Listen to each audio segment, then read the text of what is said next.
Welcome to Jay's tutorial. The poem we are going to read today is Lines Written in Early Spring by William Wordsworth. আমরা কবিতাটি শুরু করার আগে কবিতাটির শিরোনাম অর্থাৎ টাইটেল সম্পর্কে একটু জানব। কবিতাটির শিরোনাম থেকে স্পষ্টতই বোঝা যাচ্ছে যে কবিতাটি বসন্তের শুরুতে লেখা কিছু লাইন, তাই কবি এরকম নামকরণ করেছেন। যাই হোক, কবিতাটি পড়ে নেওয়া যাক। I heard 1,000 blended notes while in a grove I sat reclined. কবি এই কবিতাটিতে ফার্স্ট পারসন নেগেটিভ অর্থাৎ আই শব্দটির দ্বারা নিজের অভিজ্ঞতার কথা আমাদের সামনে তুলে ধরেছেন। I heard 1,000 blended notes, আমি শুনতে পেয়েছিলাম। কি শুনতে পেয়েছিলেন কবি? 1,000 blended notes অর্থাৎ হাজারো, ব্ল্যান্ডেড মানে হলো মিক্সড এবং নোটস মানে হলো সাউন্ড, অর্থাৎ কবি শুনতে পেয়েছিলেন হাজার হাজার মিশ্র শব্দধ্বনি। কখন? ওয়াইল in a Grove I set recline, কখন কবি শুনতে পেয়েছিলেন? যখন তিনি একটা বাগানের মধ্যে বিশ্রাম করছিলেন, বসে বসে হেলান দিয়ে বিশ্রাম করছিলেন, ঠিক তখন তিনি এই শব্দগুলো শুনতে পেয়েছিলেন। In that sweet mood when pleasant thoughts bring sad thoughts to the mind, অর্থাৎ কবি বলতে চেয়েছেন যে ইন দ্যাট সুইট মুড অর্থাৎ সেই খুশির মেজাজে, when pleasant thoughts যখন মনোরম বা ভালো চিন্তাগুলো, খুশির চিন্তাগুলো, ব্রিং স্যাড থটস নিয়ে আসে কিছু দুঃখের চিন্তা, টু দ্য মাইন্ড আমার মনের মাঝে। আমরা এখন নেক্সট স্ট্যান্জাটি পড়ব। To her fair works did nature link the human soul that through me ran. এখানে কবি বলতে চেয়েছেন যে টু হার ফেয়ার ওয়ার্কস, এখানে হার মানে কার পবিত্র কাজ, কার ভালো কাজ? নেচারের ভালো কাজ, প্রকৃতির ভালো কাজ। ডিড নেচার লিঙ্ক অর্থাৎ প্রকৃতি তার যে নিজের ভালো কাজ বা সৃষ্টি আছে সেগুলোর সাথে একটা লিঙ্ক অর্থাৎ সংযোগ স্থাপন করেছে। কিসের সংযোগ স্থাপন করেছে? দ্য হিউম্যান সোল, মানবাত্মার। দ্যাট থ্রু মি র্যান, কবি বলছেন যেটা আমার মধ্যে দৌড়েছিল, অর্থাৎ মানুষের মধ্যে যে প্রাণটা দৌড়চ্ছে সেটার কথা বলা হয়েছে। মানুষ প্রকৃতি থেকে নিজেকে যতটাই দূরে সরিয়ে নিক না কেন, প্রকৃতির সঙ্গে একটা গভীর সংযোগ রয়েছে। আমরা জানি যে আমরা অনেক অসাধ্যকে সাধন করতে পেরেছি, মানুষ অনেক কিছু করতে পেরেছে, কিন্তু মানুষ এখনও একটা কাজই পারেনি, সেটা হলো মৃতদেহে প্রাণ সঞ্চার করা। আর এই প্রাণটা যেটা আমাদের মধ্যে দৌড়চ্ছে, যেটার দ্বারা আমরা এখনও জীবিত রয়েছি, সেই প্রাণটাই কিন্তু আসলে প্রকৃতির সঙ্গে একটা সংযোগ রেখেছে। And much it grieved my heart to think what man has made of man.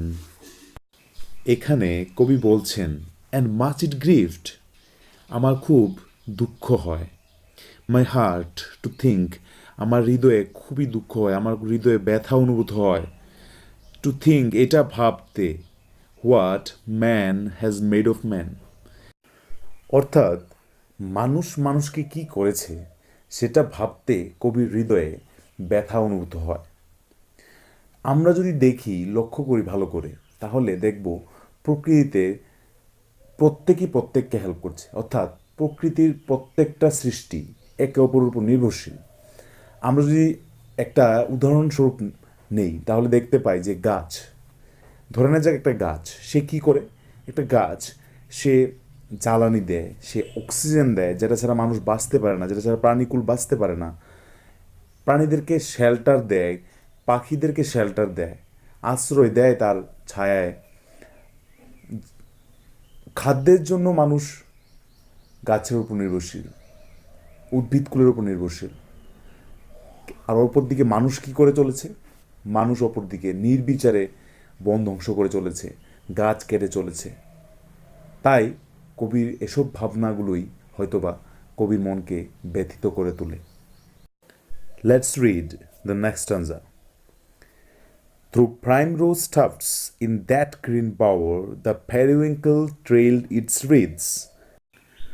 Through primrose Tufts অর্থাৎ প্রিমরোজের ঝাড়ের মধ্য দিয়ে, ইন দ্যাট গ্রিন বাওয়ার সেই সবুজ কুঞ্জবনে, দ্য পেরিউইঙ্কল ট্রেলড ইটস রিডস অর্থাৎ পেরিউইঙ্কল ফুলগুলো তার পুষ্পমালা, মানে সে একটা পুষ্পমালা তৈরি করেছে সেখানে। আসলে পেরিউইঙ্কল ফুলগুলো যেভাবে ফুটে আছে মনে হচ্ছে এটা একটা ফুলের তোড়ার মতো। And 'tis my faith that every flower enjoys the air it breathes অর্থাৎ কবি বলছেন 'tis my faith এটা আমার দৃঢ় বিশ্বাস that every flower অর্থাৎ প্রতিটা ফুল enjoys উপভোগ করছে the air it breathes যেই শ্বাস প্রশ্বাস সে নিচ্ছে সেটা সে উপভোগ করছে।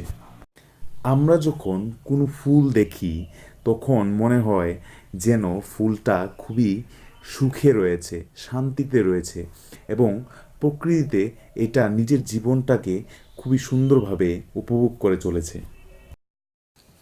Now let's read the next stanza. The birds around me hopped and played, their thoughts I cannot measure.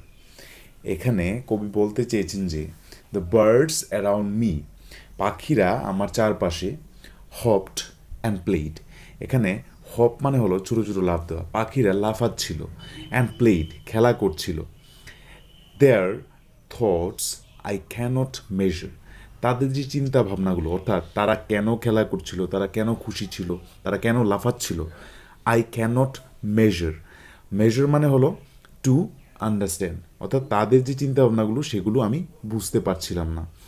আসলেই তো মানুষের পাখিদের ভাষা বোঝার মতো ক্ষমতা সেরকমভাবে নেই, তাই কবি এরকম উক্তি করেছিলেন।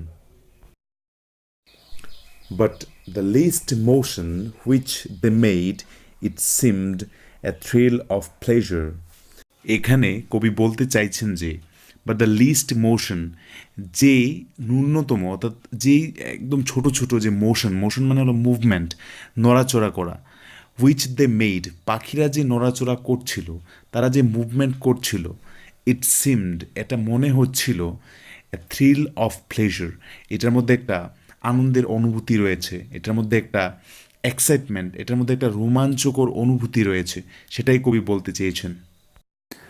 আমরা এবার চলে যাব পরের স্ট্যান্জাটিতে। The budding twigs spread out their fan to catch the breezy air অর্থাৎ কবি বলতে চেয়েছেন দ্য বার্ডিং টুইগস যে সদ্য ডানা মেলা যে ডালপালাগুলো, স্প্রেড আউট দেয়ার ফ্যান তারা নিজেকে ফ্যান অর্থাৎ পাখার মতো মেলে ধরেছে, to catch the breezy air, to catch অর্থাৎ ধরার জন্য, কি ধরার জন্য, দ্য ব্রিজি এয়ার যে মৃদুমন্দ বাতাস বইছে, ব্রিজ জেন্টল উইন্ড অর্থাৎ যে মৃদুমন্দ বাতাস বইছে সেটাকে ধরার জন্য সে নিজেকে তুলে ধরেছে, সে ডানা মেলেছে।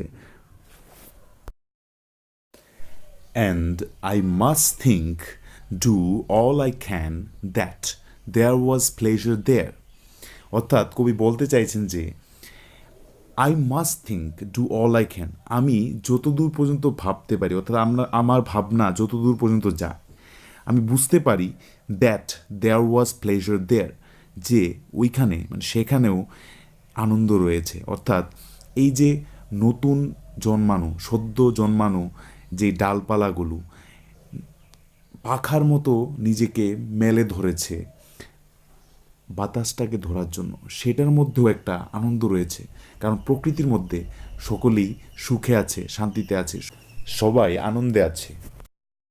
Now we have come to the last stanza. Let's read it. If this belief from heaven be sent, if such be nature's holy plan. কবি এখানে বলতে চাইছেন ইফ দিস বিলিফ যদি এই বিশ্বাসী ফ্রম হ্যাভেন বি সেন্ট প্রেরিত হয়ে থাকে স্বর্গ থেকে, if such be nature's holy plan যদি এটাই হয়ে থাকে প্রকৃতির পবিত্র পরিকল্পনা, অর্থাৎ এখানে এইটা বলতে কোনটা, এখানে ইফ দিস বিলিফ, এখানে দিস বিলিফ বলতে বোঝানো হয়েছে এই বিশ্বাস, অর্থাৎ এই যে আমরা বিশ্বাস করি যে প্রকৃতিতে, এই যে কবি বিশ্বাস করেন যে প্রকৃতিতে সবাই সুখে আছে, শান্তিতে আছে। If such be nature's holy plan, অর্থাৎ প্রকৃতির এটাই যদি একটা পবিত্র পরিকল্পনা, অর্থাৎ প্রকৃতি সবাইকে সৃষ্টি করেছে, সকলের বাঁচার রসদ জুগিয়েছে সেই প্রকৃতি। সেই প্রকৃতি তার এক পরিকল্পনা অনুযায়ী প্রতিটা প্রাণী, প্রতিটা উদ্ভিদকুল, প্রতিটা প্রাণীকে বাঁচার অধিকার দিয়েছে।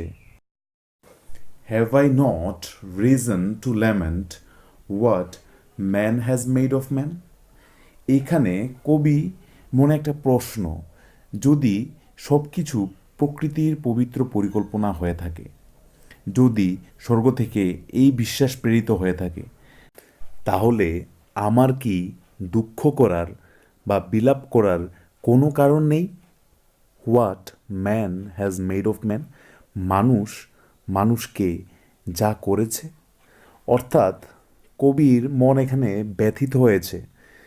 আমরা নিজেকে সর্বোৎকৃষ্ট প্রাণী বা সর্বাপেক্ষা বুদ্ধিমান প্রাণী হিসেবে বিবেচনা করে থাকি, কিন্তু তা সত্ত্বেও আমরা দিনের পর দিন বোকামি করেই চলেছি। আমরা নির্বিচারে প্রাণী হত্যা, এমনকি নিজেদের মধ্যেও আমরা হত্যালীলায় জড়িত আছি। তাছাড়া বন ধ্বংস করা, এগুলো তো আছেই। পরিবেশের ভারসাম্য নষ্ট হয়ে যাচ্ছে। এই সব কিছু বিচার বিবেচনা করে কবির মন ব্যথিত হয়, এবং কবি নিজেই দেখতে পাচ্ছেন যে মানুষেরা আজকে, মানুষদের যে দুঃখ যন্ত্রণা, এগুলোর পেছনে মানুষই কিন্তু দায়ী। তাই কবির মন ব্যথিত হয়, তাই কবি বিলাপ করেন। কবি বলছেন যে ওনার কাছে যথেষ্ট কারণ রয়েছে বিলাপ করার, দুঃখ করার, যে মানুষকে কিসে পরিণত করেছে। This much for today. I hope this video was very helpful for you. If you really liked my video, then do subscribe to my channel and don't forget to like, comment and share. This is Jayanta signing off. Hasta la vista.